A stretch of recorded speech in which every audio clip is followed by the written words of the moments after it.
Welcome back to In Need of a Refill, where God's Word and the coffee are never in short supply. Thank you for joining us today.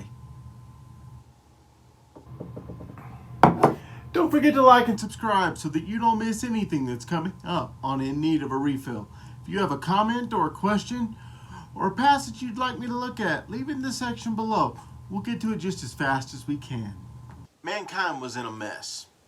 A mess that, well, it couldn't fix for itself. We chose in the garden, Adam and Eve, to rebel against God. God said, you got one job, stay away from this one tree, don't touch it, don't eat of it, leave it alone. And well, yeah, ouch. But from that time on, even in Genesis 3, when God starts passing out the punishments, he says, I'm going to fix this.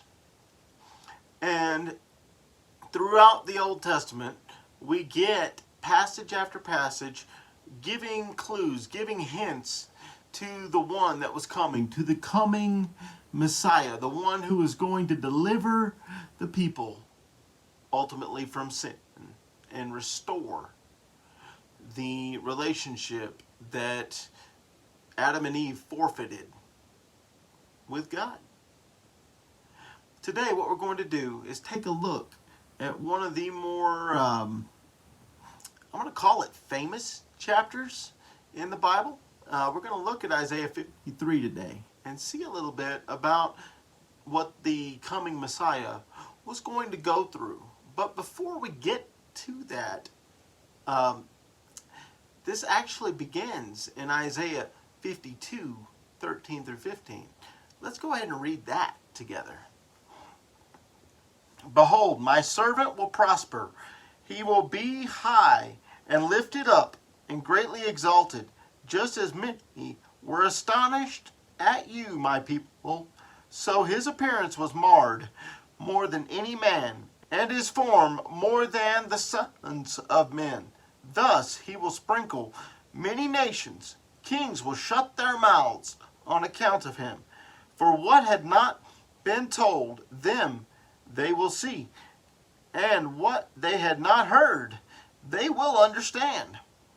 So Isaiah says that this coming Messiah is going to be prosperous and will be exalted. You know, if you look at the life of Jesus, in many ways, well, he had an amazing following. He had people that were willing to listen to him, willing to walk for miles and followed him, at least until people heard what they didn't want to hear, right? I mean, kind of like today, you know. But Isaiah says that this coming Messiah was going to be greatly abused, marred. You know, he was going to be, well, in many ways, as we're going to find out, abused for crimes that he did not commit. And through this, Isaiah says that he was going to sprinkle the nations. Now, this is a reference to how the priest, when they would get ready to do the sacrifice, would actually sprinkle the horns of the altar with the blood of the animal. Okay? But this message and the result of what was going to happen to God's Messiah was going to shut people up. I mean, it was just going to dumbfound them to the point of really not knowing what to say. So when we begin Isaiah 53, verse 1, Isaiah says, "Who has believed us? To whom has the Lord's arm been revealed?" Who is gonna believe this message, basically?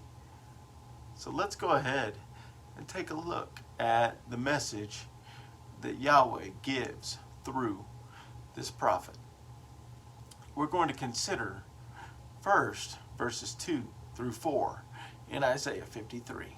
For he grew up before him like a tender shoot, and like a root out of parched ground.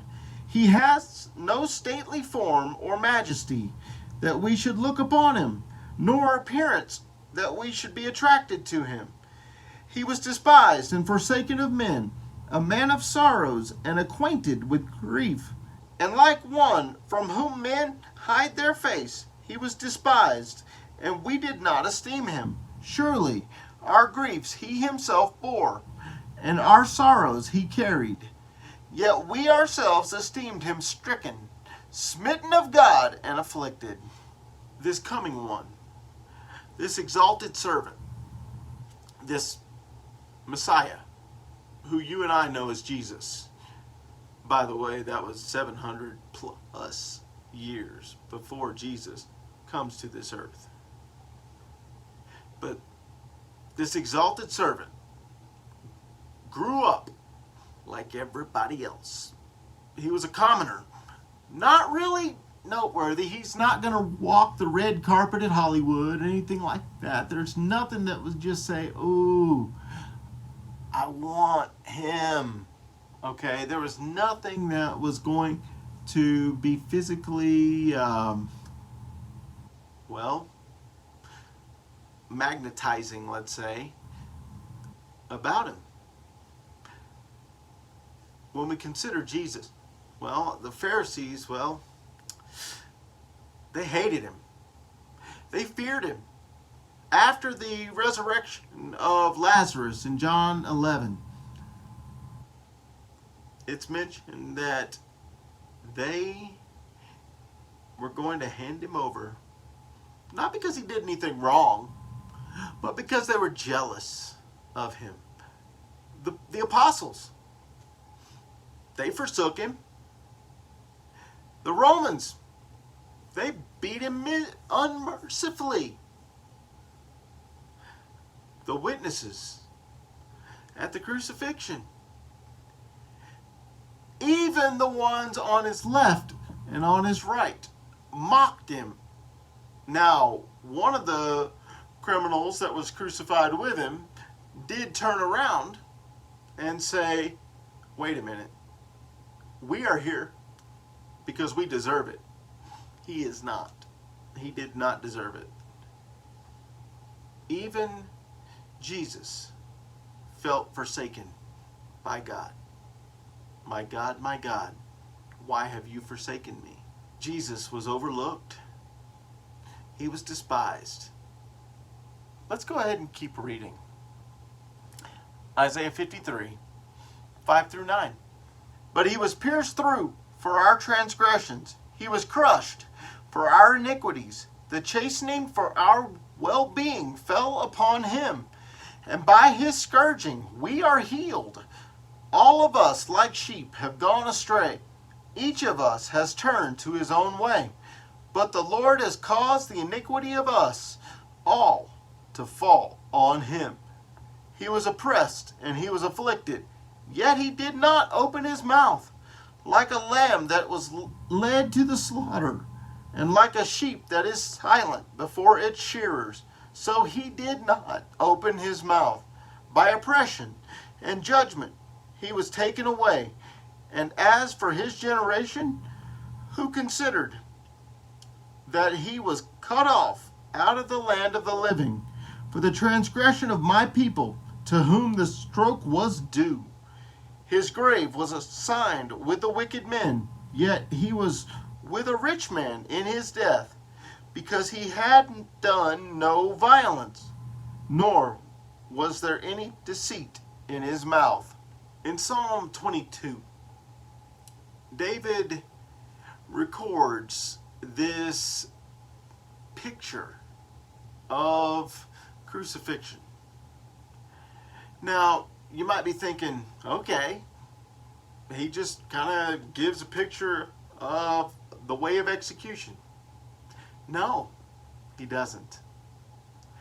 This way of execution, crucifixion, did not come around until 479 BC.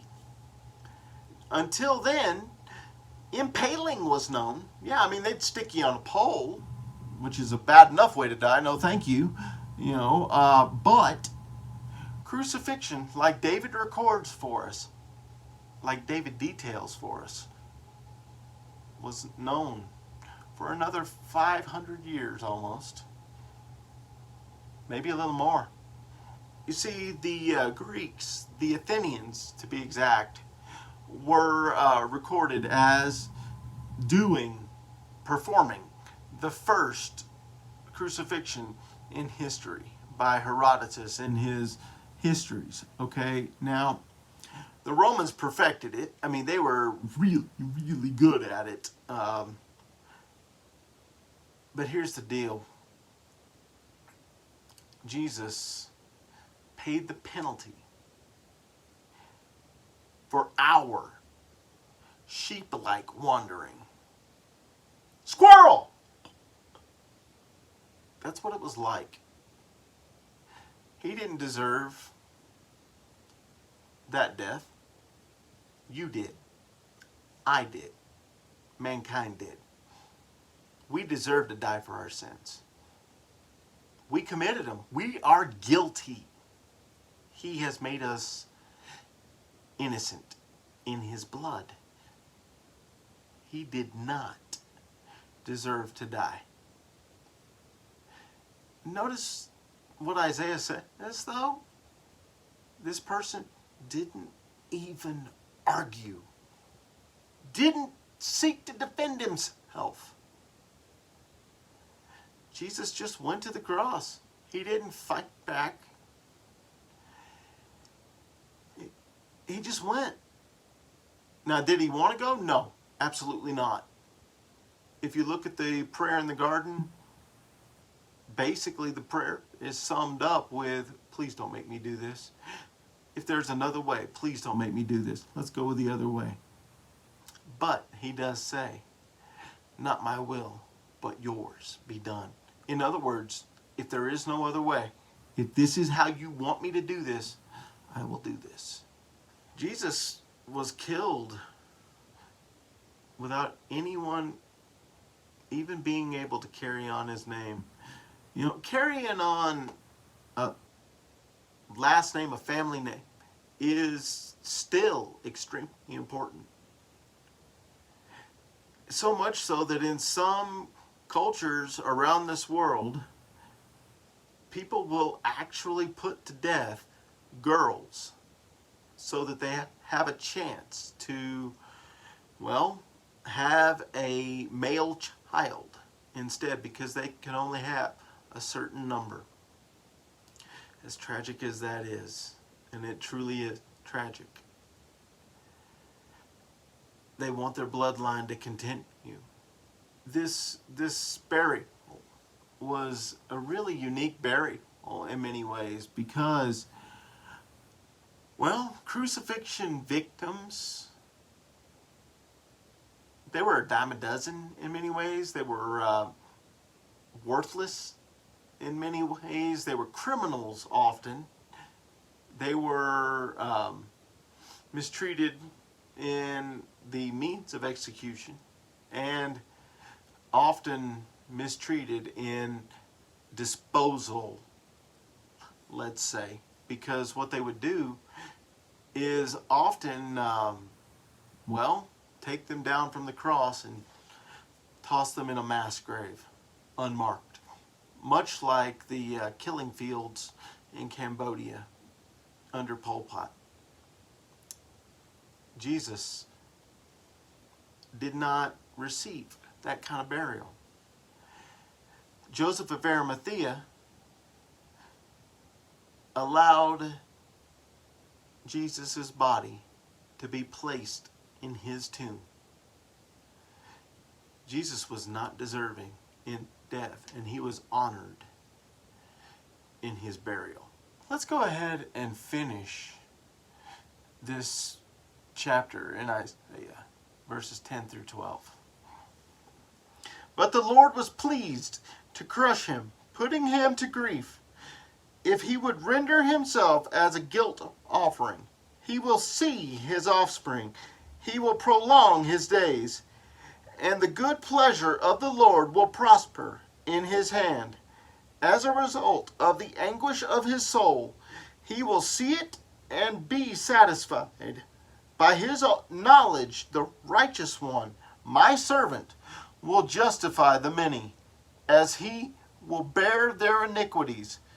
Therefore I will allot him a portion with the great, and he will divide the booty with the strong, because he poured out himself to death, and was numbered with the transgressors, yet he himself bore the sin of many, and interceded for the transgressors.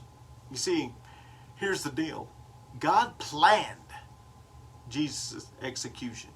The Romans would like to think they planned it. The Jews would like to say, yeah, we did that. But really, God planned it.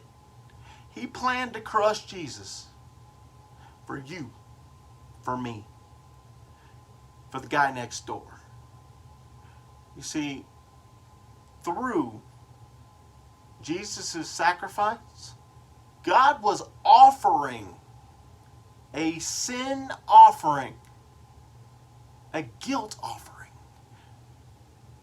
of himself to himself, to allow you and I to be reconciled to him. That's how much God loves us. That is how much God loves us. Through the death of Jesus, God justified man. You see, Jesus bore our sin, and he now, today, continues to intercede on our behalf with the Father. Isn't that such a great, great blessing? God is faithful. God loves mankind. God wants mankind. How much? He was willing to sacrifice Jesus so that you and I could go home to be with him forever. Amen. Come, Lord Jesus. Thank you for joining us today. Have a blessed week. Don't forget to like and subscribe so that you don't miss anything that's coming up on In Need of a Refill. And remember, if you're ever in need of a refill on God's Word, all we have to do is take it off our shelves and spend some time with him. We will not regret it. Have a blessed week.